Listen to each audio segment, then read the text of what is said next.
Assalamualaikum warahmatullahi wabarakatuh.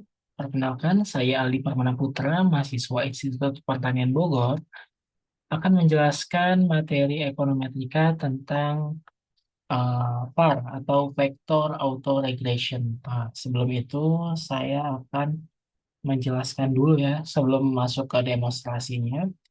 Jadi, VAR itu adalah model statistik yang digunakan untuk menangkap hubungan dinamis antar beberapa variabel waktu atau biasa kita kenal time series. Kemudian semua variabel dalam sistem itu dianggapnya endogen. Lalu untuk contohnya, itu salah satunya ialah hubungan antara inflasi, suku bunga, dan pertumbuhan ekonomi. Lalu teman-teman juga bertanya-tanya kan, mengapa VAR itu digunakan? Nah, VAR itu digunakan karena dia tuh tidak perlu menentukan variabel dependen secara eksplisit, lalu mampu memodelkan keterkaitan antar variabel secara simultan, kemudian cocok untuk analisis makroekonomi, keuangan, dan forecasting, dan membantu analisis shock melalui impulse response function dan variance decomposition. Kemudian selanjutnya di sini eh, VAR itu biasa digunakan oleh peneliti ekonomi dan keuangan, lalu analis data dan ekonom di lembaga pemerintah maupun swasta. Kemudian digunakan juga oleh akademisi dan mahasiswa dalam penelitian dan tesis mereka. Lalu yang terakhir, digunakan juga oleh pembuat kebijakan untuk mendukung pengambilan keputusan berbasis data. Lalu, VAR ini cocok nggak sih digunakan? Lalu VAR ini cocoknya digunakan buat situasi apa? Oke, jadi di sini aku jawab. Jadi VAR itu digunakan saat terdapat beberapa variabel time series yang saling mempengaruhi. Lalu ketika ingin menguji keterkaitan jangka pendek dan jangka panjang antar variabel. Dan yang terakhir digunakan dalam studi empiris ekonomi dan keuangan seperti pengaruh kebijakan moneter terhadap inflasi dan output. Nah, VAR ini juga diterapkan dalam beberapa rumpun ilmu seperti ekonomi makro, di mana dia berfungsi untuk menganalisis kebijakan fiskal dan moneter, lalu keuangan, menganalisis hubungan antara indeks saham, nilai tukar, dan juga suku bunga. Kemudian di sektor publik dan internasional, di mana pada lingkup perdagangan, investasi asing, dan lain-lain. Kemudian yang terakhir, digunakan di berbagai lembaga riset, bank sentral, dan akademisi. Nah, untuk langkah-langkah secara umum penggunaan VAR, yang pertama identifikasi variabel yang relevan, misal inflasi, GDP, dan juga suku bunga. Kemudian yang kedua ialah uji stasionaritas seperti ADF test. Lalu yang ketiga penentuan lag optimal, keempat estimasi model VAR, kelima uji stabilitas dan diagnosis model. Lalu langkah yang keenam kita juga perlu analisis hasil untuk mengetahui impulse response function dan juga variance decomposition. Dan yang terakhir, kita tentu perlu interpretasi dan juga kesimpulannya. Nah, di sini saya bakal langsung demonstrasikan menggunakan aplikasi R Studio ya, teman-teman. Nah, di sini untuk R script-nya eh, sudah saya siapkan. Nah, untuk datanya di sini saya sudah menyiapkan.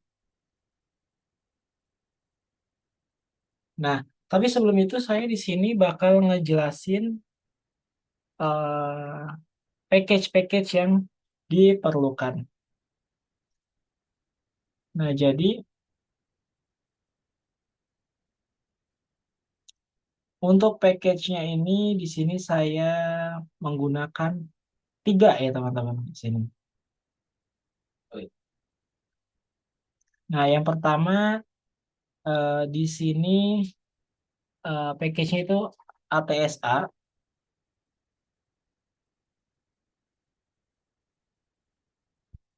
Nah, untuk ATSA ini sendiri untuk uji stasionaritas seperti ADF. Kemudian package yang kedua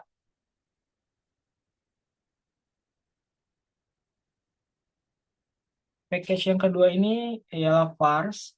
Ini untuk uji kointegrasi dengan metode Johansson dan selanjutnya untuk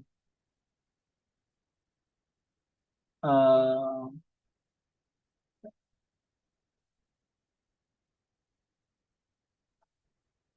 sebentar teman-teman. Jadi untuk VARS itu buat ngebangun model VAR dan kalau yang terakhir yang ketiga itu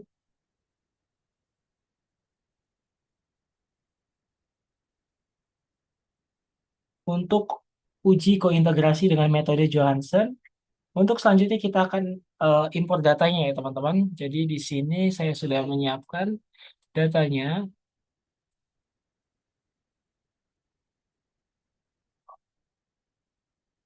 Tinggal import aja. Nah, ini datanya.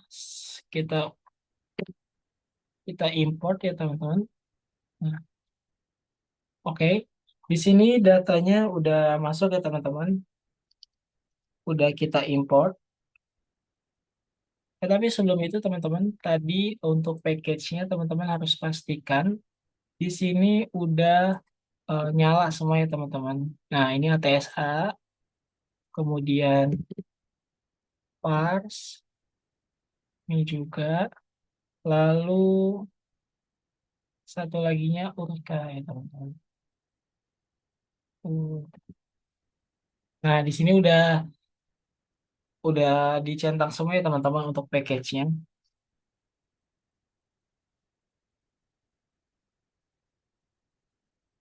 Nah, selanjutnya selanjutnya kita bakal set datanya ya teman-teman. Datanya yang pertama kita akan hapus dulu kolom yang pertama nih karena kita akan menjadikan time series. Nah, ini di run aja teman-teman. Yang ini, oke.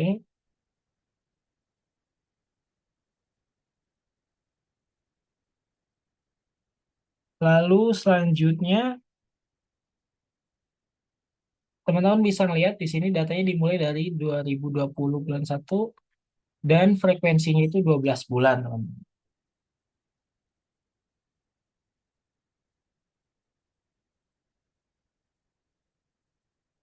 Nah, di sini teman-teman eh, bisa run ya, yang ini.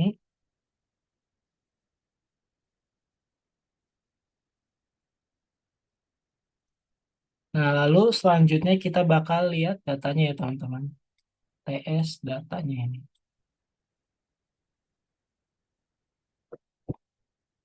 Nah, ini untuk datanya udah muncul ya, teman-teman.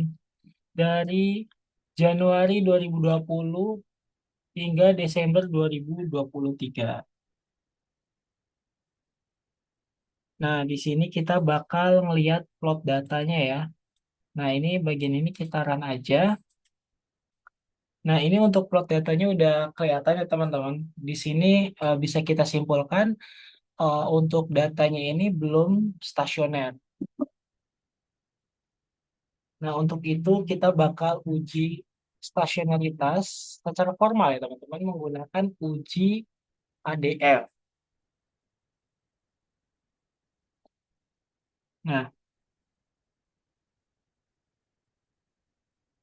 Nah, ini untuk R script-nya teman-teman nggak perlu satu-satu, jadi semuanya aja teman-teman kita run bareng-bareng.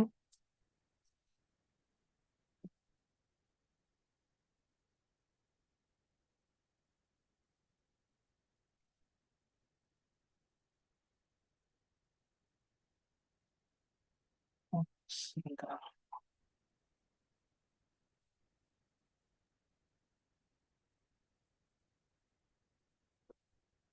Oh, sorry teman-teman. Jadi di sini saya tadi belum rubah. Di sini tuh Bopo, kemudian ini Bopo juga ya teman-teman. Bopo. Lalu yang ini ROA dan yang di bawahnya juga ROA. Nah, Nah, bisa nih teman-teman. Nah, ini untuk datanya udah muncul ya teman-teman setelah kita uji stasionitasnya. Nah, di sini bisa kita lihat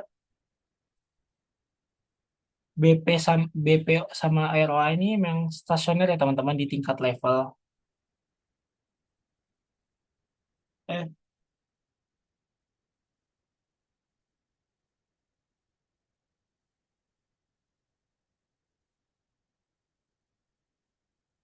nah, di sini BOPO-nya itu, nah di sini BOPO tuh belum stasioner ya teman-teman. Lalu untuk ROA ini stasioner.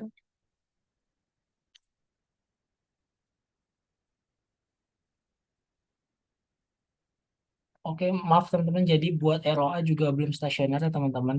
Jadi memang kita perlu uji pada tingkat yang lebih tinggi yaitu uji stasionaritas.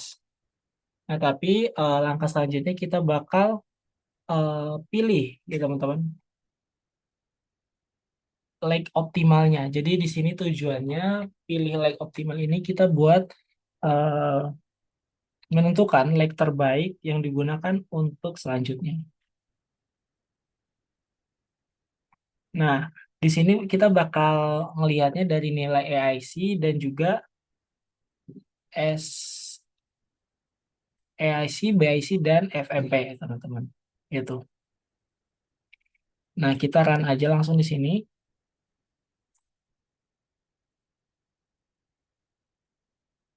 Nah, di sini udah muncul AIC dan FPE ya teman-teman. BIC, AIC dan FPE. Ya, oke. Nah, di sini bisa kita lihat lag-nya itu satu ya teman-teman. Nah, kemudian langkah selanjutnya kita bakal estimasi VAR pada data difference ya teman-teman. Nah, ini kita,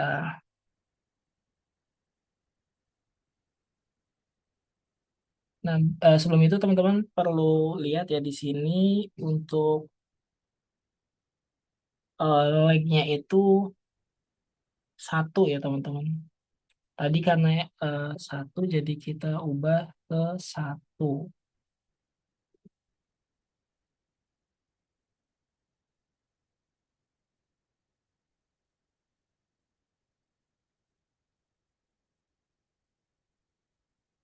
S- Dengan satu. Oke, jadi kita langsung run. Nah, ini udah keluar ya teman-teman untuk hasilnya. Nah, di sini udah ditampilkan ya teman buat model-modelnya. Nah, ini untuk modelnya itu udah direkomendasikan dari sananya sendiri ya teman-teman. Nah, untuk itu selanjutnya kita bakal ngecek stabilitas VAR-nya.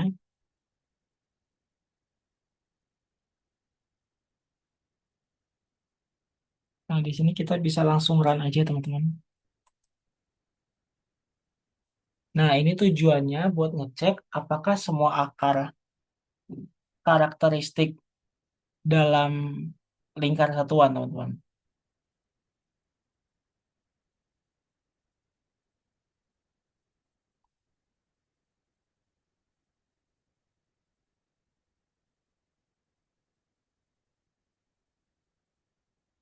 Estimasi sebentar teman-teman. Estimasi. Jadi udah kita estimate. Kemudian kita cek stabilitas. Oke.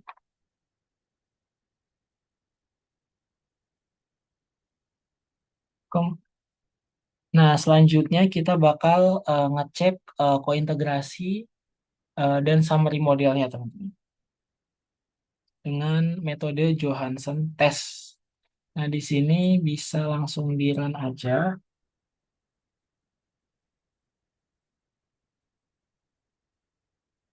Ini tadi kita karena satu ya, teman-teman. Sebentar.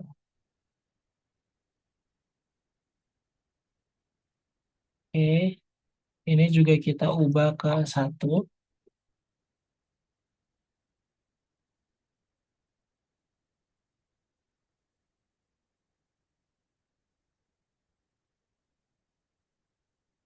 Satu.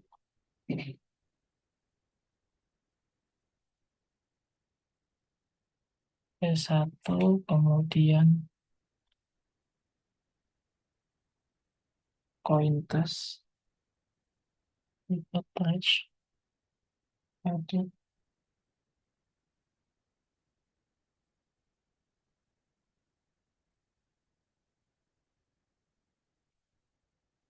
Oh, sebentar.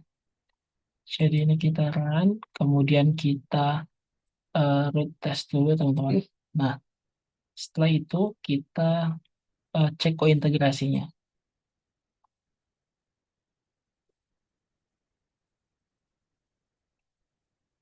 Nah, ini udah keluar hasilnya ya teman-teman.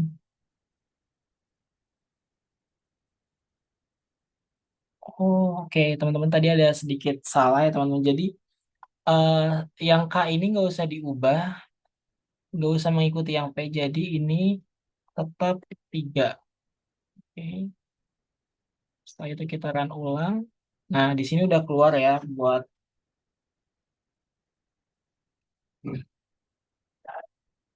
Nah, di sini kita bisa ngelihat R sama R square-nya itu p-value-nya kurang dari 0,05. Jadi bisa kita simpulkan ini tuh signifikan dan tidak ada kointegrasi. Nah, di sini berarti kita bisa simpulkan juga bahwa bisa dilanjutkan dengan VAR, teman-teman.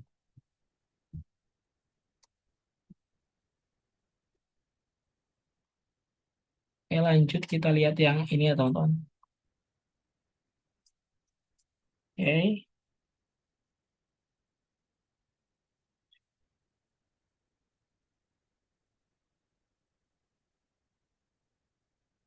Nah,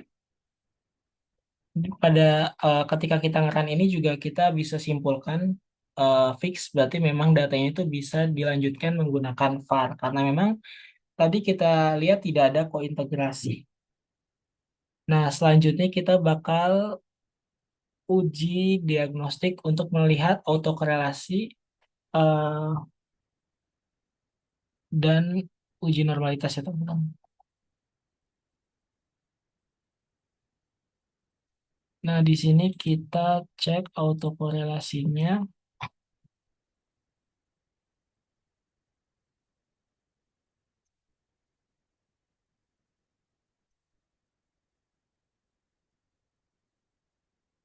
Kita run yang ini aja. Nah, ini untuk p-value-nya sendiri 0,9716 ya teman-teman. Nah, di sini bisa kita artikan memang pada data ini tidak ada autokorelasi. Kemudian selanjutnya kita bakal cek heteroskedasitasnya teman-teman menggunakan ARCH. Nah, di sini juga bisa kita lihat p-value-nya itu lebih dari 0,05. Nah, maka dari itu bisa kita simpulkan memang untuk untuk data ini tidak mengandung heteroskedasitas, teman-teman. Nah, kemudian langkah ketiga kita cek uji normalitas ya teman-teman. Kita run.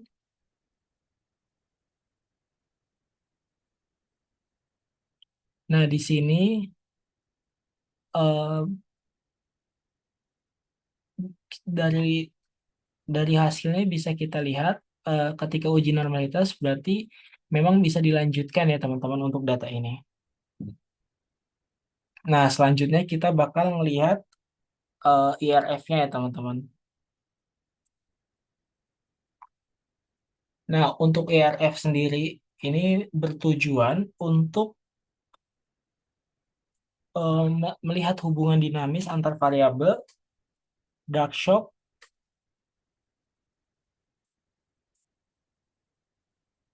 Nah, karena data kita ini tadi pas awal itu 2 bulan, nah maka dari itu kita bakal ngelihatnya selama 12 bulan, teman-teman.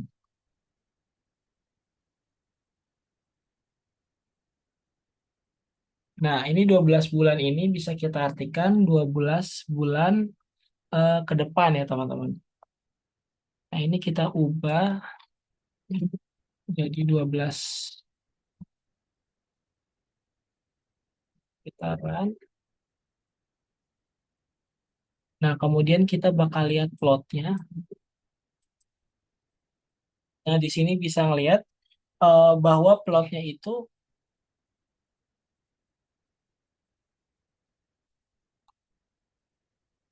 eh, ini panel yang Bopo itu em, ini ROA ya, teman-teman. Ini Bopo, ini ROA. Nah, di sini bisa kita lihat nilai awalnya itu tinggi lalu menurun, teman-teman. Secara bertahap, jadi tidak signifikan gitu.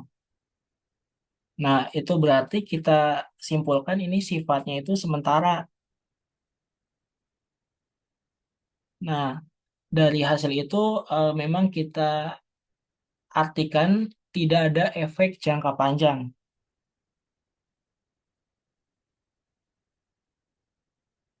Kemudian yang ROA, nah ini untuk ROA itu respon ROA-nya itu sangat kecil, teman-teman. Di sekitar 0 bahkan sangat mendekati 0, teman-teman.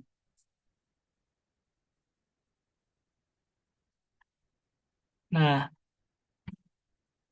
kalau kita lihat shock Bopo ini tidak memberikan dampak signifikan pada ROA dalam jangka pendek maupun jangka menengah.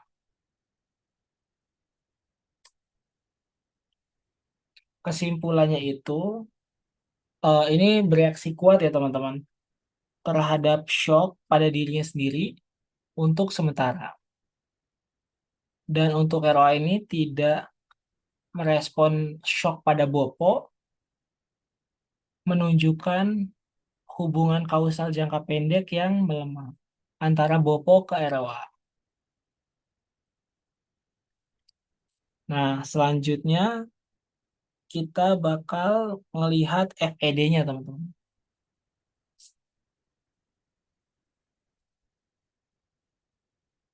Oke,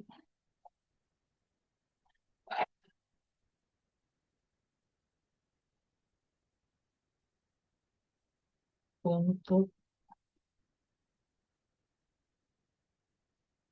oke,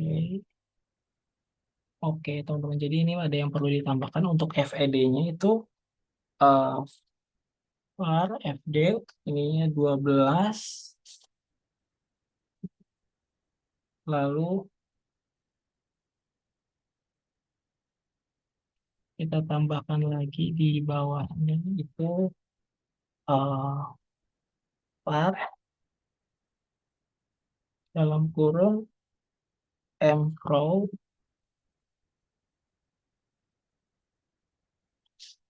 sama dengan C buka kurung 1,1 tutup kurung.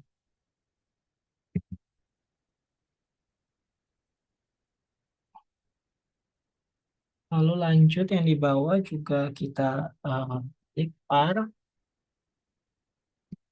dalam kurung mar eh, sama dengan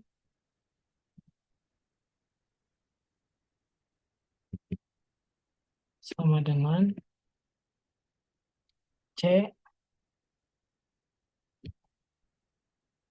5442, teman.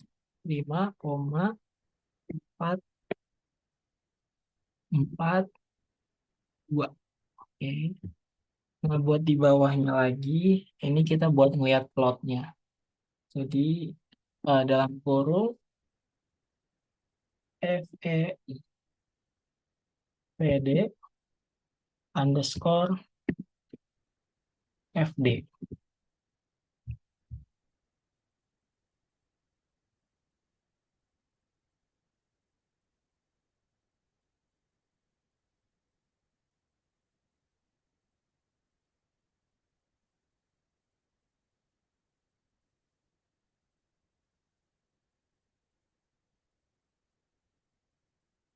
Nah, di sini kita itu lagi dong.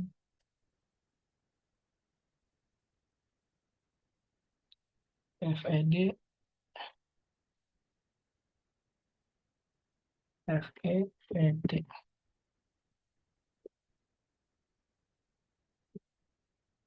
FED. Oke, kita run ulang ya teman-teman untuk FED-nya.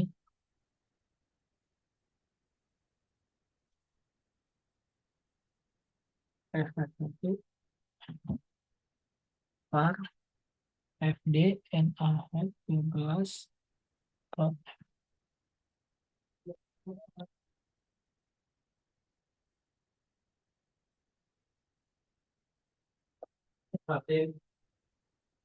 var, FD, koma, N titik FD, plot. Kemudian, oh ya teman-teman, jadi ada yang kurang. Jadi ini ditambahin FEVD. Oke, kita run ulang lagi.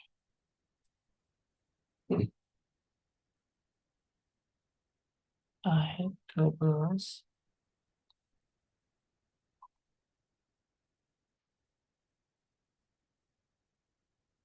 Oh, kita run satu-satu.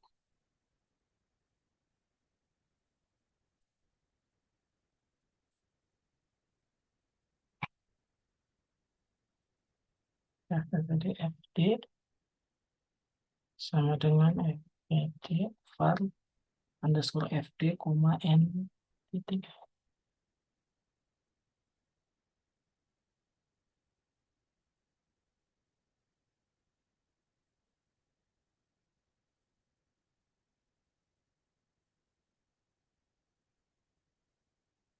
Oke,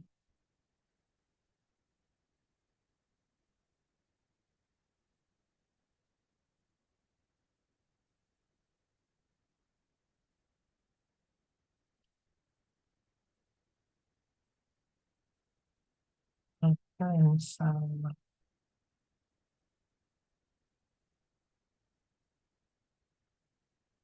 Oh, 12 plot FD. Kita ulang lagi coba.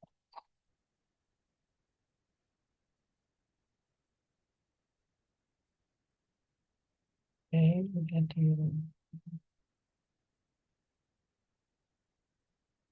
Oke.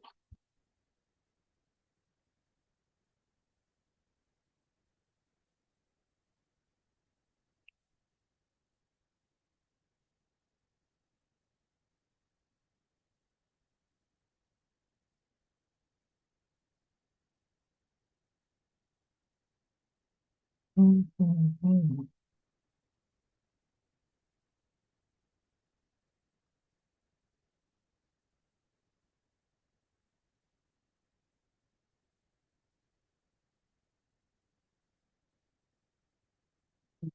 FD, FD sama dengan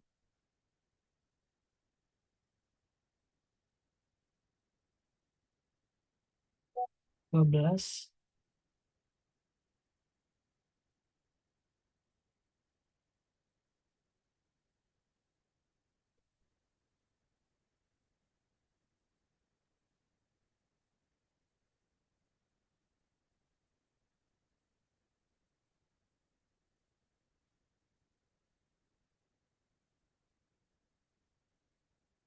Nah, teman-teman.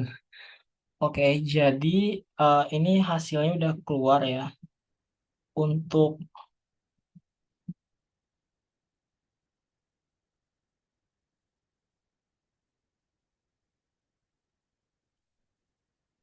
FEVD for Bopo, ini yang atas ya teman-teman. Dan untuk FEVD for ROA itu di bawahnya teman-teman. Nah, ini saya bakal jelasin satu-satu. Ini yang di atas ini menjelaskan variabel eh,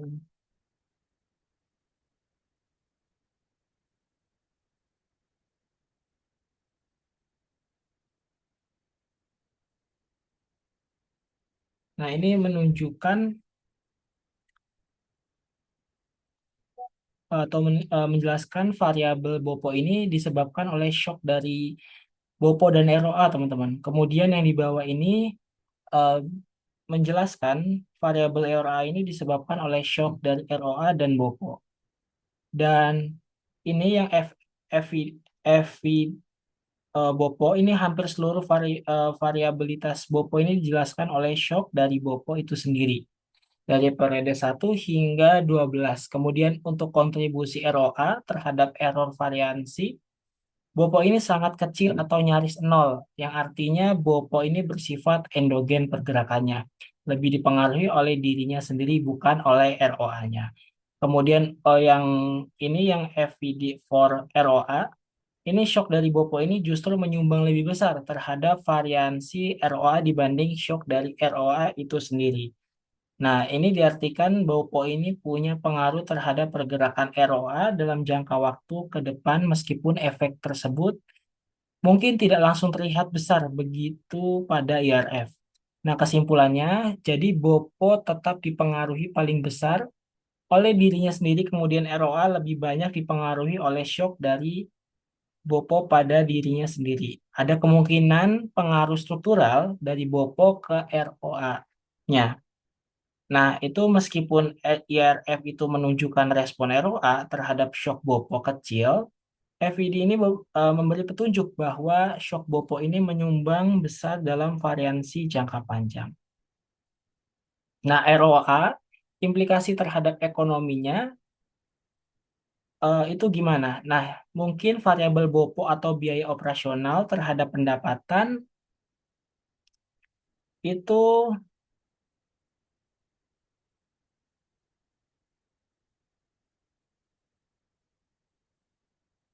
eh, nah, itu mungkin biaya operasional terhadap pendapatan operasional ini mungkin memiliki dampak struktural terhadap profitabilitas atau ROA meskipun efek jangka pendeknya ini tidak terlalu kelihatan di RF. Nah, hal ini menunjukkan hubungan kausal jangka panjang atau akumulatif di mana perubahan pada efisiensi operasional berdampak terhadap keuntungan atau ROA. Oke, teman-teman, mungkin itu aja ya, teman-teman. Mohon maaf tadi banyak yang error pada setiap prosesnya. Kita sama-sama belajar, jadi mungkin teman-teman kalau ada yang kurang jelas atau mau ditanyakan bisa langsung di kolom komentar. Saya akhiri, wassalamualaikum warahmatullahi wabarakatuh.